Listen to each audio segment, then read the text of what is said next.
Howdy, Immortalium here, and today I'm doing a review of Red Garden. Now, before I start discussing my opinion of this series, I best just give a quick summary. So what is the series about?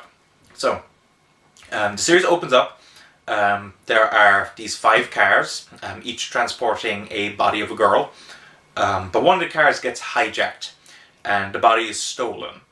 Next day, the remaining 4 girls wake up at their homes. They don't remember what happened the night before.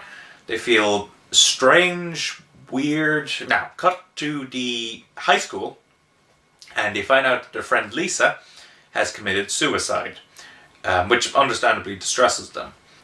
Later that evening, these butterflies come to them that only they can see, and brings them to a particular location. There, a woman introduces herself called Lula, and basically tells them that they have to beat to death these monsters with their bare hands, and that's how the series begins. What was my opinion of this series? It was quite mixed. In fact, it was more mixed than usual. What I mean by that is that what they did well, they did really well, and what they did bad, they did really badly. So, what do I mean by that? Well, let's start with the characters. So, we are introduced to our 4 lead girls. That we have Kate, who is part of this group in the school, in charge of, keeping order, upholding the school's rules, etc., etc. We are introduced to Rachel, who is basically, a party girl. She's really popular with the boys at school, and a lot of the girls she's good friends with, and she's mad into fashion and everything. We are introduced to Rose, who, she's shy, she's, not really willing to speak up for herself, but she's in charge at home in taking care of her kid brother and her kid sister. And we are introduced to Claire. Claire is a bit of she's a strong person. She wants to, take care of herself, be completely independent, not have to rely on anyone else. And those are our 4 lead characters. And I was quite surprised at how well developed they were. At the beginning of the series, I wasn't thinking that I was going to like Rose or Rachel. But as the series progressed, you became to understand each of them. There was lots of drama that happened that kind of revealed to us how these characters became who they were. And it allowed me to be able to relate with them very well. Of course, the problem with that was that there were lots of other characters introduced in this series. There was Hervé, who is part of another organization. There's Lula and her brother JC, who are in charge of these girls, fighting against these monsters. And they're all not nearly as well developed as these girls. Which meant that any scene that didn't, directly or indirectly involve, all scenes indirectly involve these girls somehow, but any scene that didn't involve them wasn't able to grab my attention. And what made it worse was some characters were introduced that never really were properly explained. And for example, I'll just simply say some people at the school. That's all I'll say about that. Okay, so that was a problem for me. Now, the story itself is another really mixed bag. In fact, this is probably the most mixed bag of it all. Basically, a lot of the series can be broken down into day and night. With the day being more realistic, more to do with the everyday lives of these girls, to do with their drama, and at night it's to do with them fighting these monsters. Now, that kind of blurs a bit as the series progresses, but that's basically the majority of the case. That's how it is. At the beginning of this series, I thought the supernatural elements were very, very well done. We did not have a clue what was going on. These girls were understandably quite terrified. They were asked to, fight these monsters with their bare hands to kill them, and it really felt uncomfortable. The screaming of these girls, the sheer terror. I was never really scared, but it really made me feel uncomfortable. But as the series progressed, there's more and more elements introduced in the supernatural side, where eventually it goes to the point where it becomes utterly cheesy as hell. So the supernatural elements devolves into pure mess, is the best way to put it. So that I found quite disappointing. Now, what I wasn't expecting was how well done the drama was for, the daytime and for each girl's individual lives. As I said before, I came to understand these girls, and the drama was, it was subtle. It was, very well done. I was very impressed with the drama. That's what I would simply want to say about that. And I found it very engaging.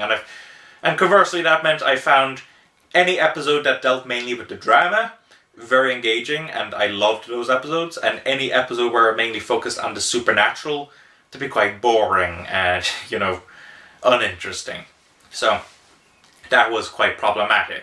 Another problem I had with the plot of this series was that there were some unnecessary subplots in this series. Let me just give you a quick kind of example. So there's these two detectives throughout the series, and they're getting evidence of everything that's happening. They're trying to understand why these girls are in certain situations, and of course they don't know about the supernatural elements, but they're starting to kind of feel upon it. And I was kind of expecting that it would lead somewhere, but it turns out that it just kind of ends with a whimper.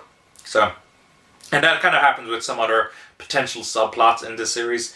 So basically, from a story perspective, really what you're in it for is the drama with the girls themselves. Artistically, this was done by Gonzo, and as many anime fans know, Gonzo, they're known for doing some stuff really well. They're known for doing some stuff really badly, and then the rest of their series has mixtures of both. So, what do I think of this series? Well, as you can probably tell, the character designs of this are quite different from what's shown in other anime series. It's actually got quite a shoujo feel, in my opinion. I remember when I first looked at this, I was kind of thinking of, her name's Ayazawa, I think, the mangaka, who did Nana and some other series. It just got that kind of feel, the more realistic eyes, the detailed hair, the kind of lanky bodies. It just really has that feel, and it's a great look to the series. This series actually has a lot of great looking scenes, a lot of great artistic flares. The animation though is a bit iffy at points. I mean, I would never go to say that the animation was bad, but it was quite mediocre in comparison to the actual art itself. So, that was. It was fine though. Most of the drama bits, didn't involve much animation anyway, so I was kind of fine with that. And the choppy animation that later showed up in the, night sequences, they didn't bother me so much as the actual supernatural elements themselves. The voice acting, I watched this in English, and the dub was done by ADV, just before they went out of business. And that meant that Stephen Foster was involved with this. Now, Stephen Foster, I'm not sure how frequently I've mentioned him. He's a guy who usually he either does stuff really well or quite badly. So I was kind of dreading his dub a bit. But I was willing to give it a chance. But I found this actually quite subtle for him. Usually what I associate with him mainly with is, very bombastic jokes, aggressive dialogue writing, etc., etc. But it was actually quite a subtle dub, which I was quite pleased at. However, it suffers from... I'm not exactly sure if there's an actual term for this, but basically the rule that I noticed for this... Now, this is a general rule, but the rule basically is the more screen time a character has, the better their voice actor or actress is. So, what that amounts to is that the lead four girls are voiced very well. I was very happy with their vocal performances. And conversely, Hervé, who is involved with the other organization and also gets a lot of screen time, also does an excellent job with his performance. But there's many other characters, kind of side characters, who they're kind of bland sounding, quite uninteresting. Overall, I think the dub, there should have been a lot more effort put on a lot of the other side characters and making sure that their performances are up to scratch. Now, that's not to say all the side characters, are badly voiced. For example, I was very pleased to hear that Claire's brother Randy was voiced by Vic Mignogna. I don't think I've ever come across a performance that I've hated from Vic Mignogna yet. Now, some people have told me, oh, you haven't seen Vampire Knight yet. No, I haven't. But anyway, that's besides the point. So overall, the dub, is it a good dub? I would judge it that it is good, but it could have been better. This series was released in the UK by MVM.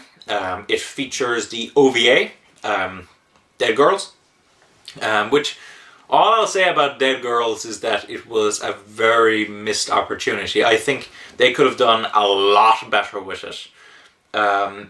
It had tons of potential, but it ended up being quite disappointing. It's well animated, I will say that though. Better animated than the rest of the series. But I do want to point out a bit of an issue I had with this. And that is, I usually watch my anime on my PS3, but for whatever reason, Red Garden, released by MVM, does not work on my PS3, and I don't know why. So I ended up having to go to another room to watch it on a DVD player, but it's a minor quibble, but it's a bit of a weird one. I think that's the first time I've come across, a Region 2 anime DVD that hasn't worked on my PS3. So I found that quite surprising, and just a bit of a warning. So overall, what did I think of this series? Well, I probably liked it more than I disliked it, and I bought this as part of the MVM Deal of the Week, and I'm kind of happy with what I spent on it. It was a cheap enough series to purchase, and I wouldn't recommend anyone buy this above that price. That price turned out to be £12.99 or £9.99. So I would recommend you buy it for that. Even then, though, that you will find, if you're like me, you will find some episodes you absolutely hate, but you'll also find some episodes you absolutely love. So, quite a mixed series. I am happy to have seen it, and I would recommend you check it out if you can find it for a good price, but don't spend too much on it, and don't have too high an expectation for it. So, that's my review of Red Garden. Don't forget to comment, rate, subscribe, and bye-bye.